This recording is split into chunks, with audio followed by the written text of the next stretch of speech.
हा असा कुकर उघडला की पटकन खावासा वाटणारा कोळंबी भात आज आपण कुकरच्या अवघ्या 2 शिट्ट्यांमध्ये करूयात. मुख्य म्हणजे अगदी पटकन तयार होतो आणि चवीला म्हणाल ना तर अतिशय सुरेख लागतो. त्यासाठी बघा, कुकरमध्ये अगदी पळीभर तेलावर थोडेसे खडे गरम मसाले हलकेसे परतून घ्यायचे. हे खडे गरम मसाले हलकेसे परतले की यामध्ये उभा पातळ चिरून घेतलेला कांदा घालायचा आहे. इथे हे 2 मध्यम आकाराचे कांदे मी पातळ असे चिरून घेतले. तेलावर हा कांदा आपल्याला छान हलकासा परतून घ्यायचा आहे. कांदा हलकासा मऊ झाला की यामध्ये अर्धा बारीक चिरून घेतलेला टोमॅटो घालायचा आहे. थोडंसं मीठ घालायचं आहे म्हणजे कांदा टोमॅटो पटकन परतला जातो.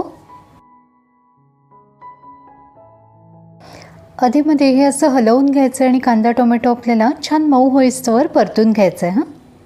इथे ना मी हे ताजं हिरवं वाटण करून घेतलं आहे, ते 2 चमचे यामध्ये घालायचे. आलं, लसूण, मिरची, कोथिंबीर ठेचून घातली ना तरीही चालेल. आता मसाले घालूयात. हळद घालायची आहे, मसाला घालायचा आहे, रंगाचं तिखट, धणेपूड आणि हा गरम मसाला आहे तोही घालते. आपण खडे गरम मसाले तर घातलेच आहेत, पण तरीही हा असा गरम मसाला नक्की घाला. याने ना खूप सुरेख असा सुगंध येतो भाताला. सगळं व्यवस्थित एकदा हलवून घ्यायचं आहे. आपण घातलेले मसाले, हिरवं वाटण तेल कांद्यावर छान असं परतून घ्यायचं आहे. आलं, लसूण यांचा कच्चा दर्प जायला हवा. त्यामुळे हिरवं वाटण आपल्याला तेलावर छान परतून घ्यायचं आहे. अगदी वाटलंच की मसाले खाली लागत आहेत तर हा असा पाण्याचा हपका मारायचा आहे आणि सगळे मसाले छान परतून घ्यायचे. बघा, इथे आपला सगळा मसाला छान असा परतून झाला आहे. आता यामध्ये एका बटाट्याच्या फोडी घालते आणि कोळंबीला ना मी हळद मीठ लावून ठेवलं आहे ती घालूयात.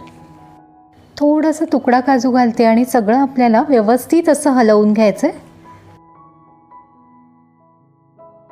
आता यावर झाकण ठेवायचं आणि अगदी 1 मिनिटांची वाफ काढून घ्यायची. स्वच्छ धुवून वेळून घेतलेला तांदूळ आता यामध्ये घालायचा आहे. इथे ना मी हा बासमती तांदूळ घेतला आहे, पण कोलम तांदळाचा भात देखील अगदी सुरेख होतो. चवीप्रमाणे मीठ घालायचं आहे आणि सगळं व्यवस्थित असं हलवून घ्यायचं आहे. लक्षात घ्या, आपण कांदा टोमॅटो परततानाही थोडंसं मीठ घातलं आहे, त्या अंदाजाने मीठ घाला. हे सगळं व्यवस्थित हलक्या हाताने परतून झालं ना की यामध्ये पाणी घालायचं. आपण 1 वाटी तांदूळ घेतला आहे, त्यासाठी 2 वाट्या पाणी मी इथे घालते. पण पाणी मात्र गरमच घालायचं आहे. गरम पाणी घातल्यामुळे ना तांदूळ छान फुलून येतो आणि त्यामुळे भात छान मोकळा सळसळीत तयार होतो. त्यामुळे लक्षात घ्या, उकळतं पाणीच घालायचं आहे.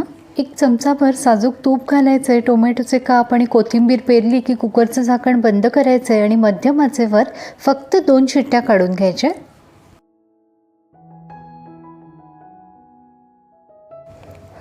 कुकरची वाफ मुरली की आणखी 5 मिनिटांनी झाकण काढूयात. बघा, दिसतोय ना अगदी सुरेख. अगदी हलक्या हाताने सगळा भात एकदा मोकळा करून घ्यायचा आहे. पुन्हा 1 चमचाभर साजूक तूप घालायचं आणि बारीक चिरलेली कोथिंबीर पेरली की आपला कोळंबी भात तयार. अगदी झटकीपट तयार होतो आणि चवीला तर अगदी सुरेख लागतो. त्यामुळे नक्की करून बघा आणि तुमचे अभिप्राय मला जरूर कळवा. धन्यवाद.